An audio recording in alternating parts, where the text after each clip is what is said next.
support for President Trump's election fight. Republican lawmakers in the Pennsylvania state legislature have filed a document with the U.S. Supreme Court in support of that Texas lawsuit looking to overturn the election results in the Keystone State, as well as Wisconsin, Georgia, and Michigan. Hello, everyone. We continue to follow every one of these developments. Emerald Robinson, live for us at the White House. Emerald, thank you. Yeah, it is. A controversial measure being considered in New York. Legislators there are debating whether to mandate the coronavirus vaccine in, quote, certain situations. Kieran Michael Lawler is a Republican and a New York State Assemblyman, and he joins us now. We also have our panel of the day. Erin Elmore is Executive Director of USA Strong, and a Republican strategist and former Congressional Chief of Staff, Mark Williams, also joins us. All right, Kieran, New York is already reeling from lockdowns and now potentially facing forced vaccinations. Look, you know, COVID isn't bring you in. There are reports of possible further restrictions and shutdowns, not only in New York, but other states as well. Virginia, Governor Northam just announced it.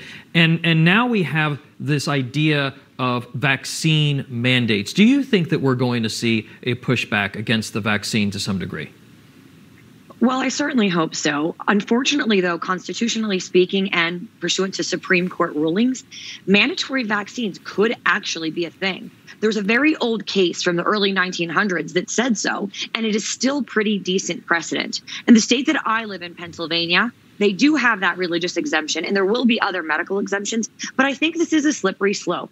This is a dangerous precedent. And you spoke briefly of further shutdowns. Again, in my home state of Pennsylvania, Governor Wolf, who himself has coronavirus, is pushing for further restrictions. Now, how does that make any sense? He is the person laying down the law and making these edicts. How does he have the right to do so when he's gotten the coronavirus, which means he's not behaving safely enough? So the hypocrisy rings like a bell, and we're seeing that with a lot of these liberal leaders. This has truly become a partisan and political disease. In Florida, we know that DeSantis has already said, I'm not going to shut down the economy any further, and their numbers are no better or no worse. So these lockdowns truly don't work, and a mandatory vaccine is also going to have a similar impact. People are going to be rebelling and moving to states like Florida, and as we said earlier, they're going to vote with their feet and move.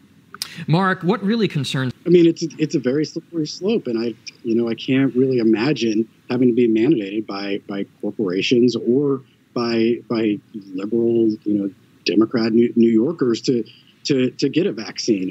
Or toss it out. Next, famed committee.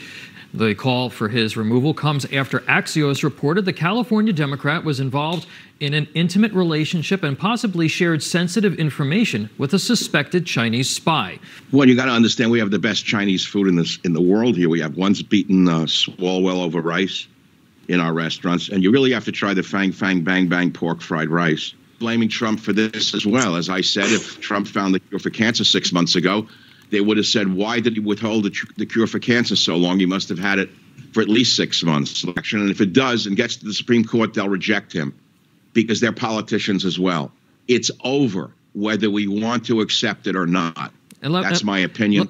Let me bring That's in how Erin. I see it. Let me bring in Erin just to respond to what Michael was saying about the fact that it's unlikely that the court will take this up. Do you think that there is a path to victory for the president at this point? Just 30 seconds to you, and then I want to go to Mark to get his reaction.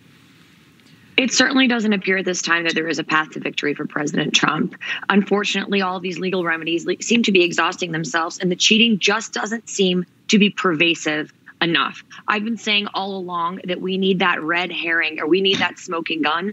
But what the Democrats have done here is cheated just enough to get by and not enough to get caught. So here we have it. Joe Biden is going to be the president of the United States. And I believe there was a poll that came out recently. It was Rasmussen. Something like 45% of the electorate doesn't believe that this election was fair. And that's bad for Democrats, Republicans, and independents alike. Mark, real quick, your reaction.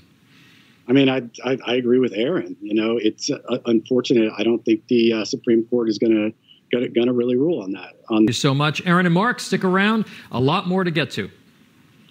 We start with you. You've got a pretty interesting story. You founded this social media platform, CloutHub. It's the latest victim of big tech censorship. Tell us a little bit about what it is, what happened, and why you think you're being censored.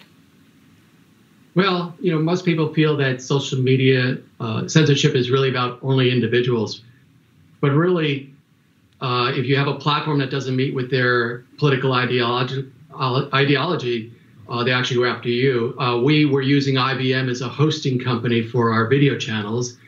And without any warning, and despite a contract that we have with them, they took down a number of our channels. So, I've seen you're on social media. I'm not sure perhaps if you've been fact-checked by Twitter recently, but we've seen conservative voices who have had Twitter restricting them from publishing. I recall the New York Post article who was locked out of their own Twitter account for, I think it was 14 days after releasing that Hunter Biden article.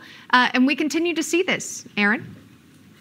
We do. And the Facebook, Instagram, and Twitters, even Google's of the world, I think that Section 230 of the Communications Decency Act does need to be changed. It's not fair that the New York Post or the Wall Street Journal is held to one standard, but the Twitters and Instagrams are not. They are not just farming out your information without thought or without prejudice. They are choosing and picking and changing content. So they really need to be legally liable and not have that Section 230 protection, because they are trying to shape the conversation here in America. And we all know that they have a left-leaning ideology. We can clearly see that across all platforms, and it does need to change. Let's talk about YouTube. They've come out with a new policy, and it has to do with election-related content. The Google-owned company, YouTube, says that they will censor any account that claims massive fraud or errors in the U.S. election. They write, quote, "Big tech looks like." I think it's just going to be more of the same unless we do something about the Communications Decency Act, which I was referring to earlier. What's also really hard about the YouTube situation, there we are. Thought I lost you guys for a moment. So what's hard about YouTube is that a lot of conservatives make their money there. That is how they function and have a business, and they get demonetized because of their conservative thought. That is also very problematic. This is censorship at the very highest level, and it's only seeming to hurt conservatives. And the people that are saying that this is okay, let's say they're left-leaning, what they should take a break and look at is, wow, do I really want to live in a country that only censors one side? I don't think it's good for anyone in the long run. It's really not. Yeah, well, we're glad that we're all able to have this open dialogue free of censorship here on this program, on this network. News